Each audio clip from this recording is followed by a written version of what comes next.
Ridwan Kamil diprediksi dapat lawan berat jika Anies Baswedan maju dalam pemilihan Gubernur Jakarta. Lalu seberapa besar kans Anies melawan RK di Pilgub Jakarta? Kita bahas bersama juru bicara PDIP Ciko Hakim dan Direktur Eksekutif LSI Jayadi Hanan. Selamat sore semuanya.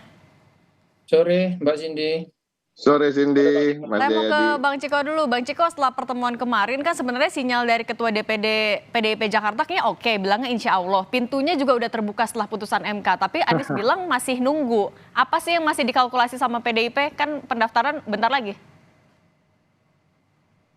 Banyak sekali. Ini kalau terkait dengan Jakarta, bahkan bukan hanya Jakarta ya, Jakarta, Jawa Tengah, dan Jawa Timur kita ketahui sampai hari ini PDI Perjuangan belum mengeluarkan surat rekomendasi untuk mengusung calon gubernur maupun calon wakil gubernur yang definitif. Tapi yang pertama, kunjungan dari Anies Baswedan ke kantor DPD PDI Perjuangan Jakarta adalah kunjungan silaturahmi antar pihak, yaitu Mas Anies yang sudah begitu lama tahunan mengenal kader-kader PDI Perjuangan yang bekerja dan berada di DPD, tingkat DPD PDIP Jakarta. Ada Mas Pras di situ, ada juga Mas Putra Nababan yang sebagai caleg dari daerah pemilihan Jakarta Timur, apalagi Pak Adi Wijaya atau Pak Aming, disapanya biasanya. Jadi pertemuan itu pertemuan biasa, pertemuan kekeluargaan. Ada Bang Masinton juga yang dekat dengan Pak Anies dan kawan-kawan dan sahabat-sahabat Pak Anies. Pembicaraannya memang lebih banyak terkait dengan gagasan dan hal-hal yang sifatnya tidak terkait dengan apakah Pak Anies akan diusung atau tidak. Karena itu bukan ranah dari DPD. Ranahnya DPP, ranahnya Ibu Ketua Umum, khususnya untuk daerah-daerah yang saya sebutkan tadi strategis kami anggap. Tapi bahas gagasannya artinya lagi menyamakan frekuensi berarti sama Pak Anies? Bisa juga, bisa juga. Jadi gini ya, kita ngomong apa adanya aja. Pak Anies sedang berusaha untuk mendapatkan tiket maju di pilkada. PDI Perjuangan sedang berusaha untuk mengerucutkan nama siapa yang akan menjadi calon gubernur dan calon wakil gubernur terbaik untuk rakyat Jakarta. Jadi kan kita sama-sama lagi usaha nih. Nah, kebetulan ketemu ya yang satu usaha untuk menyampaikan, tentunya kita juga ingin dengar gagasan-gagasan beliau. Kami juga akan menyampaikan juga apa yang berada di pemikiran dari PDI Perjuangan terkait dengan lingkungan hidup, kelestarian lingkungan hidup, terkait dengan kesejahteraan masyarakat, apa yang kira-kira kita inginkan untuk Jakarta ke depannya. Jadi kita tukar pikiran. Nah, sambil kita bertukar pikiran itu, ada juga sosok-sosok yang sedang bertukar pikiran dengan DPP dan Ibu Megawati Soekarno Putri, khususnya calon-calon dari kader internal seperti Pak Ahok, Pak Jarod, Mas Hendi, Mas Pras, ya kan, Bang Rano Karno. Nah, ini semua sedang kami cermati satu persatu, kami dalami, kami juga lakukan simulasi-simulasi, bongkar pasang, oh kalau cagupnya ini, cawagupnya ini bagaimana, kalau cawagupnya ini, cagupnya ini bagaimana, kader internal dengan kader internal dipasangkan, atau tokoh luar dengan kader internal dipasangkan.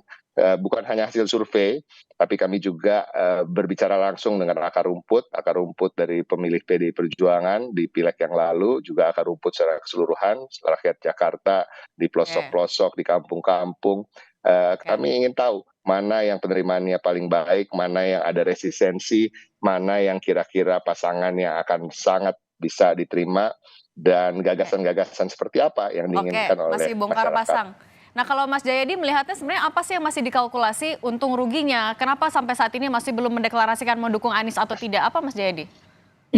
Saya kira kalkulasinya paling tidak ada di 3 ranah ya, ada 3 aspek. Satu aspek elektoral, yang kedua aspek ideologis, yang ketiga aspek politis gitu. 3-3 itu yang sedang dikalkulasi. Dan 3-3-nya cukup menantang untuk PDIP ya. Yang pasti ada, tadi Bang Ciko udah menyebutkan ada common denominator, ada kesamaan kesamaan platform umum antara Mas Anies dengan PDI pada saat ini. Mas Anies kalau mau nyalon untuk pilkada DKJ ini tidak ada pilihan lain, dia harus ke PDI. Jadi itu kepentingannya. Saat yang sama PDI Perjuangan kalau ingin menang dalam pilkada kali ini, salah satu yang bisa memperbesar peluang menang PDI adalah dengan bergabung dengan Anies karena diharapkan basis-basis Anies yang masih cukup loyal bisa membantu PDIP untuk memperjuangkan kemenangannya sebagai gubernur. Nah, dua hal itu bertemu. Tapi kalkulasi kalkulasi ini secara elektoral ya. Kalkulasi elektoral ini menjadi agak lebih sulit atau menantang katakanlah begitu karena PDI sendiri punya calon lain, calon gubernur yang juga cukup populer yaitu Ahok.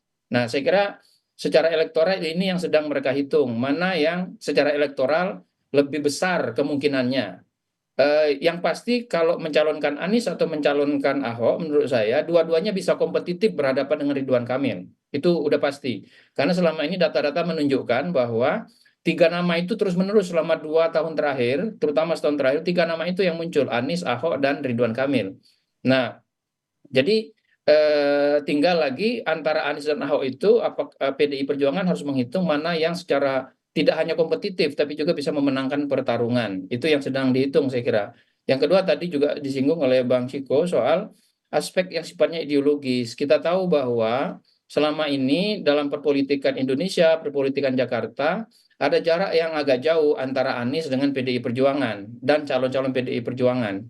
Nah, itu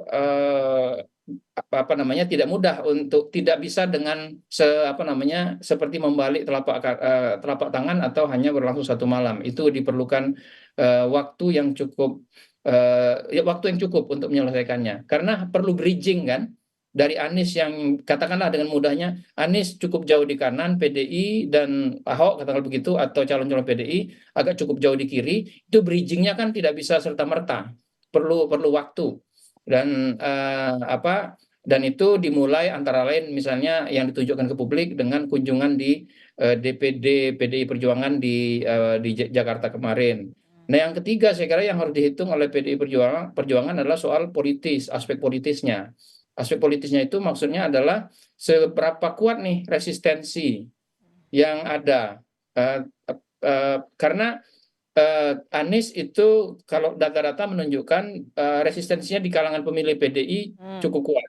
Oke, Bang Saat Ciko yang gimana sama, menanggapinya kalau kalau Pak? Ahok yang dimajukan, resistensinya di kalangan pendukung Anies juga cukup kuat. Oke, Nah, secara politik jangan sampai upaya memadukan dua kekuatan malah saling menegasikan gitu. oke. Jadi PDI secara umum sedang mencari mana kutub positif, mana kutub negatif. Jangan sampai negatif ketemu negatif atau positif ketemu positif sehingga dia tidak nyambung. Harusnya yang satu positif, yang satu negatif sehingga saling melengkapi. Oke, sekarang kita tanya ke Bang Ciko. Bang Ciko kan sebenarnya benang merahnya ada nih, ada sama-sama kebutuhan antara PDIP dan juga Anies. Tapi tadi potensi resistensinya besar sekali. Nah, kalau dari PDIP gimana dong untuk mengantisipasi itu? Strateginya apa?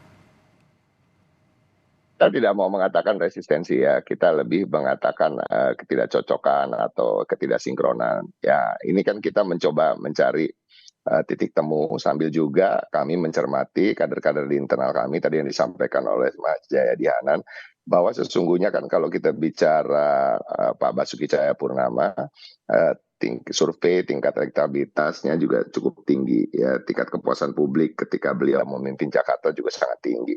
Jadi sebenarnya ini yang menjadi betul-betul menjadi pertimbangan kami ke depan. Tetapi tentu yang utama pertimbangannya adalah tadi bagaimana kita bisa menyatukan suara, menyatukan dan mengharmonisasi masyarakat Jakarta secara keseluruhan yang di kaum-kaum kelas menengah, kelas strata ekonomi di bawah, dan juga kelas atas maupun juga kaum Islamis atau kaum nasionalis dari berbagai suku, berbagai agama, ras, dan golongan. Nah, ini yang paling penting.